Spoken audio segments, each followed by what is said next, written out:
Good evening, everybody. I'm Sreeram. Started the EigenLayer project 2 years back. Also used to be a faculty member at the University of Washington, Seattle. In this talk, I'm going to talk about how we can use EigenLayer to augment the Ethereum Rollup stack. What do we mean by that? So you look at the modular Ethereum stack. The core idea here is if you want to scale Ethereum, you can move computation off-chain and then just settle those computations on-chain. Now, of course, Starkware is one of the prime examples of a system like this. This scales, by offloading computation in memory, it actually scales the system and inherits security from Ethereum. But there are still many drawbacks in modular Ethereum today. The first one is that the data bandwidth of Ethereum is very limited. You can only write, all the rollups have to write their data to Ethereum. So this sets the data bandwidth as a common constraint for everybody. Ethereum's data bandwidth today is very low, 80 kilobytes per second. It's one limitation of modular Ethereum. So when you have rollups which want to talk to each other, they have to settle to Ethereum. And Ethereum's finalization time is 12 minutes. So this puts a minimum delay or lag on inter-rollup communications. So this is another problem. Also, we today rely on centralized sequencers for fast censorship resistance.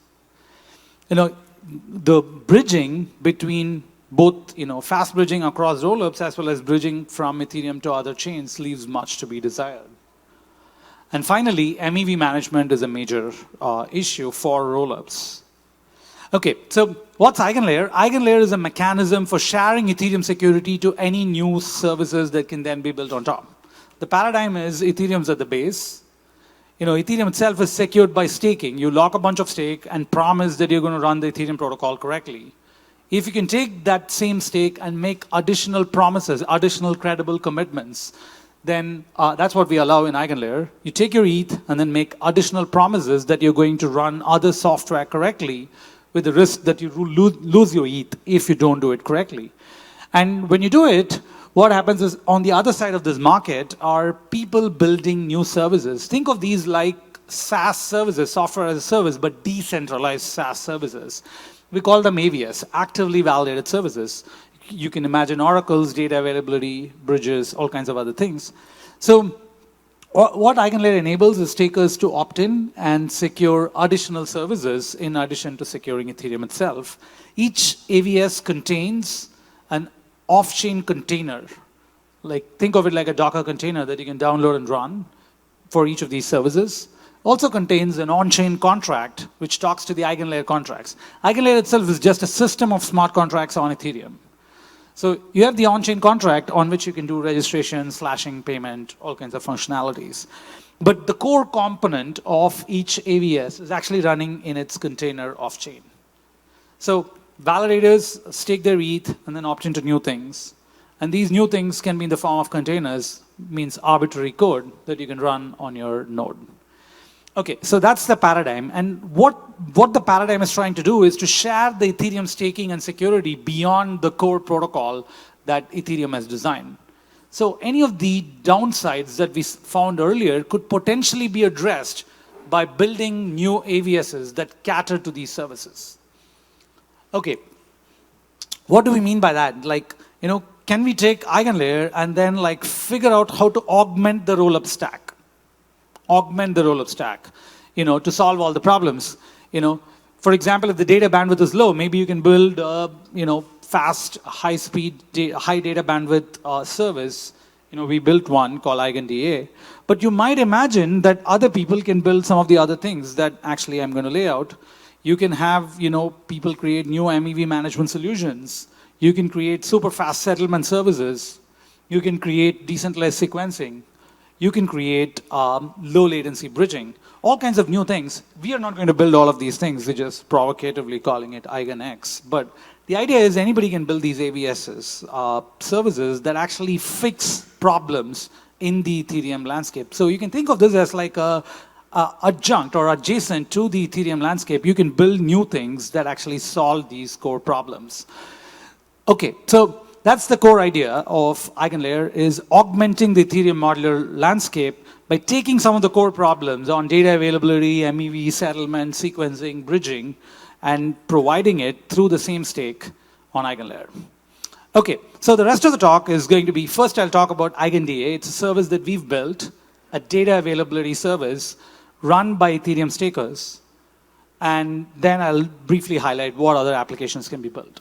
Okay, so if you look at data availability, what is a data availability service? Whenever you're running a rollup, you want to publish the inputs or outputs of your computation into a common place where anybody can read it so that they can challenge you, they can continue the computation, all of these things. So what properties do we want from a data availability service? Number one, we want throughput, right? Particularly, we want the throughput of the system to scale with the number of nodes in the system. The more the nodes in the system, the more the theoretical bandwidth that's available, we should be able to utilize all of it. Just to get a sense of numbers, in Ethereum we have like 500,000 nodes, validators. And each validator requires like 2 megabytes per second. So if you multiply these two things, we are talking about 1 terabytes per second as the potential theoretical bandwidth that's available on Ethereum. But we're operating at 80 kilobytes per second, 6 orders of magnitude off. How do we make this better? It's possible to build these kinds of services that actually cut this slack. You know, a lot of the, for example, Starkware's goal is actually reducing the cost basis of running computation on Ethereum. And we also need to worry about the cost basis of writing data to Ethereum. And one of the things here is you want to make it low cost. And what's the theoretical bound on cost? You know, you can imagine just writing data to AWS, just a single server. That would be the theoretical minimum. Today, what's happening on Ethereum is every node needs to download and store the data. So it is actually quite a bit higher than one node downloading the data. So, you know, can we make it like, you know, just 2x the cost of a single node downloading and storing data? Latency, you want, you know, the system to work at low latency. You want it to be verifiable. What do we mean by verifiable? The system's executing and publishing the data in public. We want to make sure that other people can verify that the system's doing this thing by sampling the system. So that's, we call it verifiability. And finally, we want customizability. You know, each data system may have its own like erasure codes, its polynomial field that they're using. You may want to use a different token for staking. You may want a different trade-off between safety and liveness. All of these things, you want it to be permissionlessly customizable. And we built EigenDA to potentially achieve all these properties. I say potentially because, you know, there's a gap between the theoretical limits and what you can actually build. But you know, the architecture permits achieving all these properties. So how does it work? It's actually relatively simple. So the idea is, you know, Ethereum stakers opt in, and they promise to serve data on EigenLayer. And they opt into this particular service called EigenDA, the data availability service. So EigenDA is, you know, all of these ETH stakers download the EigenDA code base and run it off-chain, but they also have a contract, just like any other ABS, has a contract on Ethereum, which somehow keeps sync with what's happening off-chain. Okay, so normally when you have a sequencer in a rollup, what it does is it collects all the transactions, orders it, and then finds the state update, maybe attaches a proof along with it, and then submits it to Ethereum. So this is what you would be doing normally. But instead, what you do is you take the data blob, and then erasure code this data. So you take the data and then erasure code it, and then you create proofs that you have erasure coded it correctly. Imagine one node, I'm telling the node you're getting x1 plus x3. Some other node, I'm saying that you're getting x2 plus x3. These two need to be consistent with each other. How do they know that they're consistent with each other? I attach a proof that they're actually consistent with each other. So that's what happens with KZG polynomial commitments. So you take this data and then encode it. And what happens is, when you encode this data, you don't blow it up too much. You're just increasing the redundancy a little bit. If the total file size was f, after encoding it, the file size is just 2 times f, but split into smaller chunks. Now you take these smaller chunks and then send them to the EigenDA nodes. Take the chunks, send them to the EigenDA nodes. These DA nodes verify that they got the right chunk. How do they know? Using KZG polynomial commitments. They know they got the right chunk. They sign off on the header, using BLS signatures, and then send these signatures back to the sequencer. The sequencer aggregates these signatures into a single signature. All that goes on to Ethereum through the EigenDA contracts is one aggregate signature, which contains the commitment to the data. That's it. So now that this commitment is there on Ethereum, a rollup can prove to Ethereum that on EigenDA, the data has been stored without the data having to be returned to Ethereum. So that's the core idea, and that's how we get all these properties. I'm going to skip this slide. Maybe this is helpful. Yes. What do we get from this kind of a system? Ethereum's throughput today is 83 kilobytes per second, and there's a roadmap over the next 3 to 4 years to get to dark sharding, which will improve the data bandwidth to 1.3 megabytes per second. And, like I mentioned, the theoretical limit of throughput on Ethereum is actually much, much higher. And EigenDA already operates at 10 megabytes per second. We have a roadmap. We want to scale this 1000x over the next 3 years. Okay. We do this without increasing the node requirements. We are not doing the Solana way, where we are saying, oh, nodes have a lot of bandwidth, so let's get all the high-performance nodes and therefore scale the system. No, we are scaling horizontally. Every node does a little bit. Together, they do a lot. So the strength is coming. The total bandwidth is coming from, remember in the previous picture, every node was downloading a little bit. So that's how we are getting the scaling. Okay, so that's the core idea. EigenDA is also very cheap. There's all kinds of really interesting things on EigenDA. For example, you can reserve your bandwidth for your rollup on EigenDA. Every system today is operating on congestion in Ethereum. You don't know what the price is that you're going to pay. This is not a way to operate, a business. It's unsure what your cost basis is. So on EigenDA, it's very similar to AWS. You reserve how much data bandwidth you want. Just like you reserve an AWS instance, you reserve that you want out of this 10 Mbps, you want 0.1 Mbps just for your rollup. You can do that, and you're guaranteed that at the same price basis for your next year. We are able to do these things because we have an abundance of throughput rather than a scarcity of throughput. And I think that changes the whole dynamics here. Okay. It's not only for data availability that this technology is useful. It's useful for fixing all kinds of other things.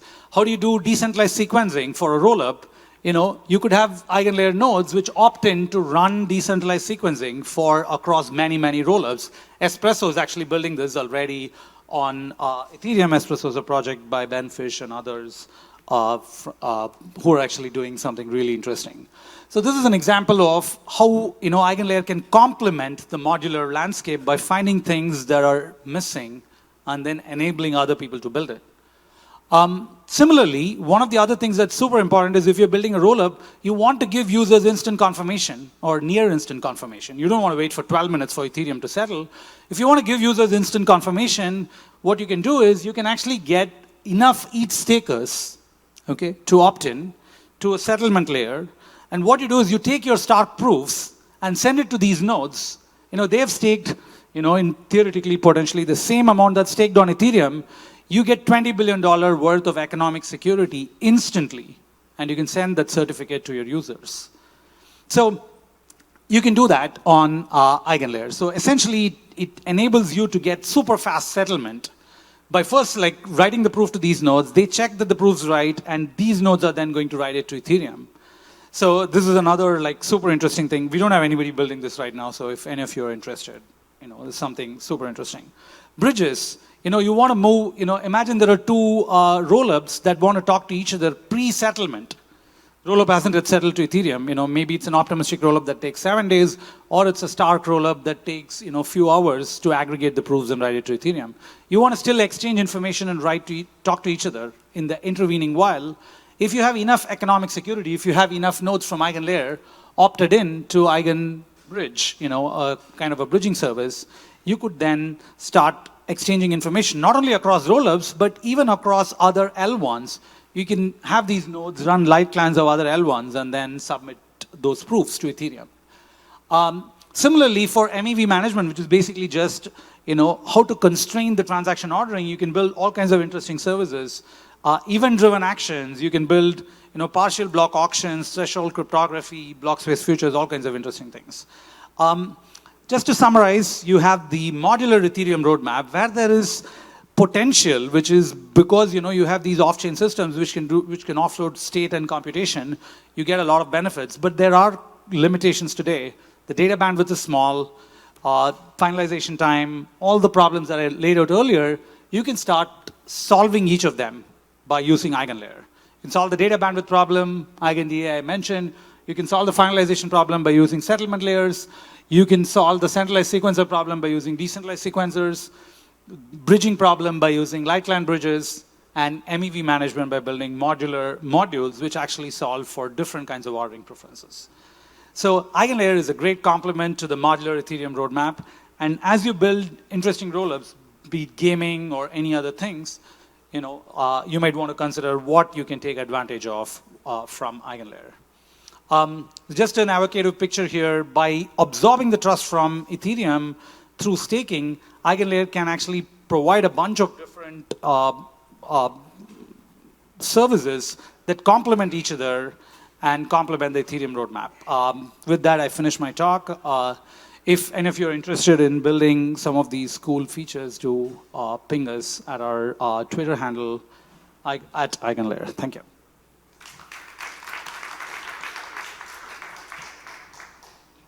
Yeah. Does shared security imply accumulation of systemic risk? So the question is, does shared security imply accumulation of systemic risk? If it's not done well, yes, it can. If it is done well, it need not. And one way to think about it is Ethereum itself, forget EigenLayer, Ethereum itself is a system for shared security. Why am I saying this? Every application before Ethereum, when you want to build one dApp, you have to build your own chain.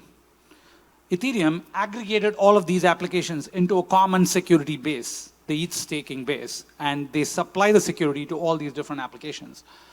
So shared security is actually like strength in numbers, strength stronger together, but you need to pay attention to how you're building it in order to actually make it work well. So I think we're doing our best in actually figuring out how to do this best. But thanks for the question. Any other questions? No? If not, thank you so much.